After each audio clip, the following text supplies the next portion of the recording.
Hello my students. देखिए, आपके यहाँ एसिड बेस एंड साल्ट इस चैनल पर कंटिन्यू वीडियो नंबर 8। कल अपने पीएच के सब्जेक्ट में आपको बताया था कि पीएच क्या है, पीएच की स्केल होता है और स्केल को जो है कैसे सोरेनसन ने डेराइव कर कर समझाया, स्ट्रेंथ ऑफ एसिड और बेस के बारे में उन्होंने कैसे एक्सप्लेन किया। तो ये पीएच की जो रूटीन था, आपका एक्सप्लेनेशन था, हमने सभी समझा दिया। अब आगे आप पीएच की इंपोर्टेंस के बारे में देखेंगे। आज की इस वीडियो में हम importance of pH value plants के लिए, एनिमल के लिए या अदर कंडीशन सॉइल के लिए, तो इन सब के विषय में आज डिस्कस करेंगे। तो फर्स्ट पॉइंट है, देखिए, importance of pH in the everyday life. हमारे दैनिक जीवन में, हमारी एवरीडे लाइफ में पीएच का क्या इंपोर्टेंस है, इसी पर हम डिस्कस करेंगे। तो देखिए, आप फर्स्ट पॉइंट दिया हुआ है, plants and animals are pH sensitive. देखिए, जो भी प्लांट्स और एनिमल हैं ये पीएच के प्रति बहुत ही सेंसिटिव होते हैं। यदि हल्की सी भी रेंज में कहीं अप या बिलो हो जाए तो उनकी लाइफ पर इफेक्ट पड़ता है, यानी उसकी सर्वाइव प्रोसेस पर इफेक्ट पड़ता है। तो देखिए, आप यहाँ पर फर्स्ट पॉइंट दिया, living organism can survive only in narrow range of pH range. Our body works normally within pH range 7 to 7.8। इन्होंने बताया जितने भी लिविंग ऑर्गेनिज्म हैं उनके पीएच रेंज में बहुत मामूली सा चेंज होना चाहिए, नैरो रेंज होनी चाहिए। जैसा कि एग्जाम्पल में इन्होंने दिया हुआ है 7 to 7.8। यदि पीएच 7 से 7.8 है तो हमारे जितने भी लिविंग ऑर्गेनिज्म हैं वो अपनी लाइफ को अच्छी तरह से सरवाइव कर सकेंगे इस पीएच रेंज पर। इसलिए उन्होंने कहा है कि लिविंग ऑर्गेनिज्म सिर्फ एक शॉर्ट या नैरो पीएच रेंज पर ही सरवाइव कर सकते हैं। क्लियर हो गया। अगला पॉइंट देखिए, इसी में आगे बढ़ते हैं। When the pH of rain water goes below 5.6, it is called acid rain.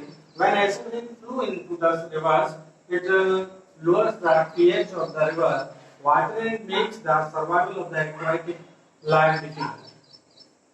जो बारिश होती है, आपकी रेन होती है, रेन क्या है कि जैसे आसमान से बारिश हो रही है, रेन फ्लो हो रहा है, तो उसमें कंडीशन क्या आती है कि हमारे एटमॉस्फेयर में पॉल्यूशन के कारण नाइट्रोजन, सल्फर, कार्बन, ये कंपाउंड वाटर से रिएक्ट करके एसिड बना लेते हैं और इस रेन को फिर हम एसिड रेन का नाम देते हैं, जो पीएच को 5.6 तक कर देती है। और जो एसिड रेन का वाटर आता है वो रिवर्स में जाता है और रिवर्स में जाने पर, नदियों में गिरने पर उसका पीएच लो हो जाता है क्योंकि एसिडिक रेन है। और पीएच लो होने पर नदियों के अंदर, रिवर्स के अंदर रहने वाले जो एक्वाटिक प्लांट्स हैं, छोटे छोटे प्लांट्स हैं, उनका जीना मुश्किल हो जाता है, उनकी लाइफ बहुत डिफिकल्ट हो जाती है। एसिड रेन उनके लिए फैटल है, घातक है। तो आप देख सकते हैं कि लिविंग ऑर्गेनिज्म पर पीएच का क्या इफेक्ट पड़ता है। तो एसिड रेन का एक्वाटिक प्लांट्स पर इस तरह से इफेक्ट पड़ता है। आगे देखिए आप, पीएच ऑफ द सॉइल, ये बहुत पॉइंट इंपोर्टेंट है।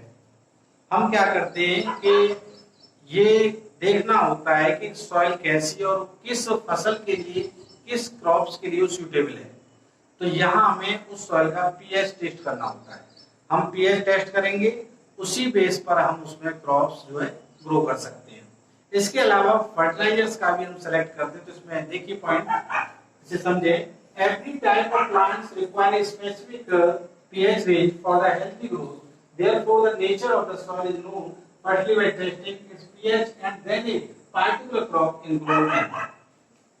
यानी जो प्लांट्स हैं, वो क्या है कि एक निश्चित पीएच रेंज पर ही अच्छी तरह से अपनी ग्रोथ करते हैं।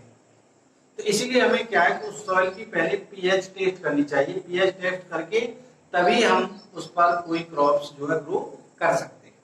अगला पॉइंट देखिए, it is also suitable, and it is also suitable for the selecting the fertilizer for the particular crop by knowing the pH of the soil. यहाँ एक और बात है, अब कौन सी क्रॉप्स के लिए हमें फर्टिलाइजर्स का सेलेक्ट करना है, ये भी पीएच पर डिपेंड करता है कि उस सॉइल की पीएच क्या है, तो वहां पर हम उस फर्टिलाइजर्स का यूज कर सकते हैं। जैसे आप देखिए, व्हाइट ग्रास होती है वो पीएच 5 पर अच्छी ग्रो करती है और जो ग्रीन ग्रास होती है, जो लॉन वगैरह में होती है, वो पीएच 6 पर अच्छी ग्रो करती है। तो आप देख रहे हैं कि प्लांट्स के लिए, एनिमल्स के लिए पीएच रेंज बहुत ही इम्पोर्टेंट है। और हमारी एवरीडे लाइफ में भी आप आगे पॉइंट देखेंगे तो आपको क्लियर हो जाएगा कि पीएच हमारी एवरीडे लाइफ में कितनी इम्पोर्टेंट रखती है। देखें इसे अच्छी तरह से।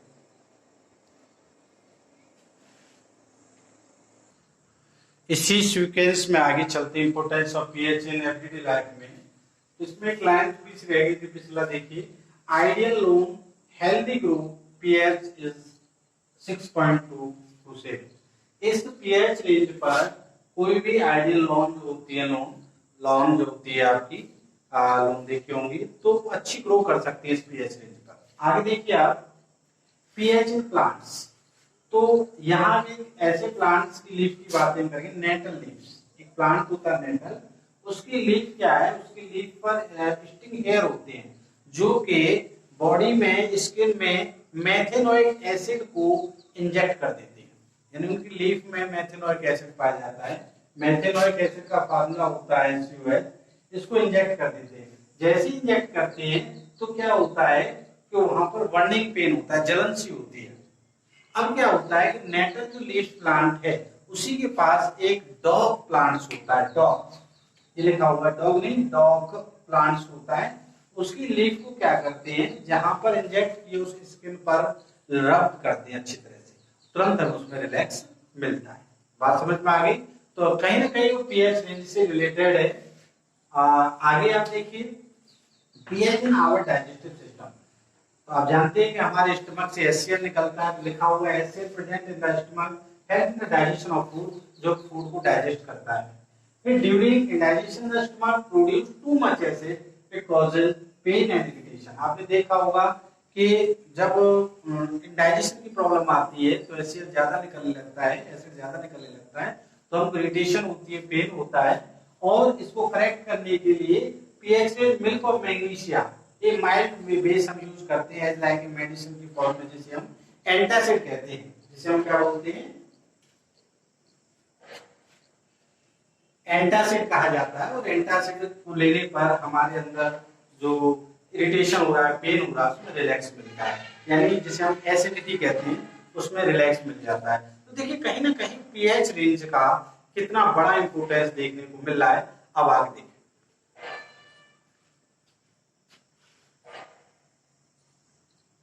तो मेरे प्यारे बच्चों, आगे और लास्ट इसका इंपोर्टेंस पीएच का हम बता देते हैं। तो पीएच का लास्ट इंपोर्टेंस है इसका, pH range leads to tooth decay. ये बहुत आता है, ध्यान रखिए, टूथ डिके। तो आप जानते हैं कि हमारी क्वेश्चन भी जनरल नॉलेज में आता है कि हमारी बॉडी का कौन सा सब्सटेंस सबसे हार्डेस्ट है, तो हम बताते हैं इनामिल, टूथ इनामिल जिसे कहते हैं। तो आप यहाँ देख सकते हैं, मैंने यहाँ बता रहा हूँ कि tooth enamel is made up of the calcium phosphate and is the hardest substance in the body. यानी टूथ इनामिल हमारी बॉडी का सबसे हार्डेस्ट पार्ट है और वो कैल्शियम फॉस्फेट से बनता है। किससे बनता है? कैल्शियम फॉस्फेट से। क्लियर हो गया? इसमें आगे देखिए आप, the pH inside the mouth decreases below 5.5 acid, the decay of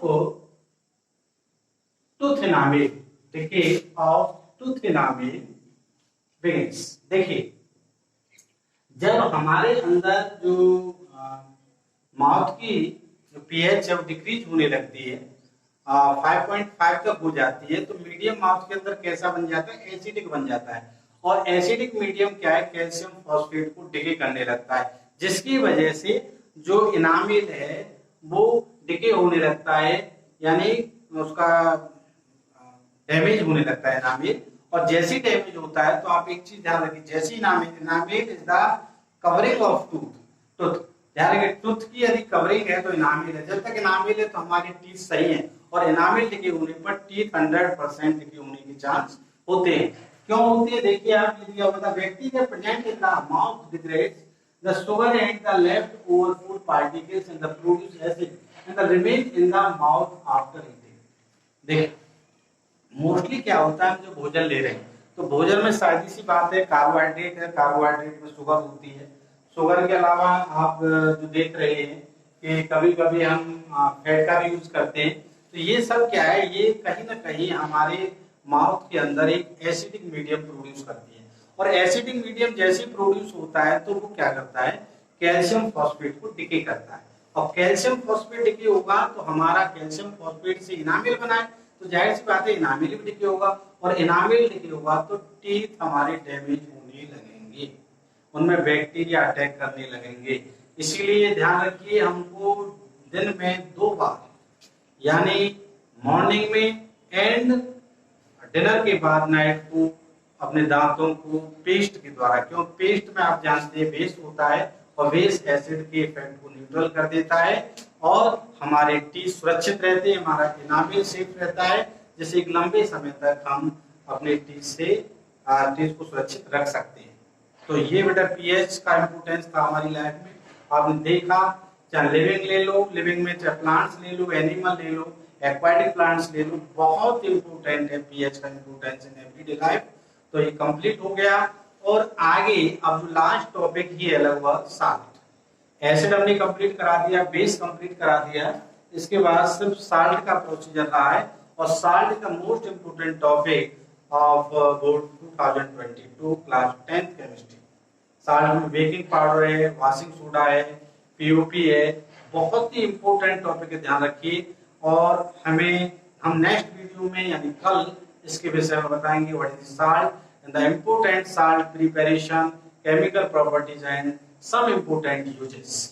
मेरे प्यारे बच्चों, कंटिन्यू वीडियो को देखिए, सब्सक्राइब करें, लाइक करें और अपने फ्रेंड्स में शेयर करें। Thank you.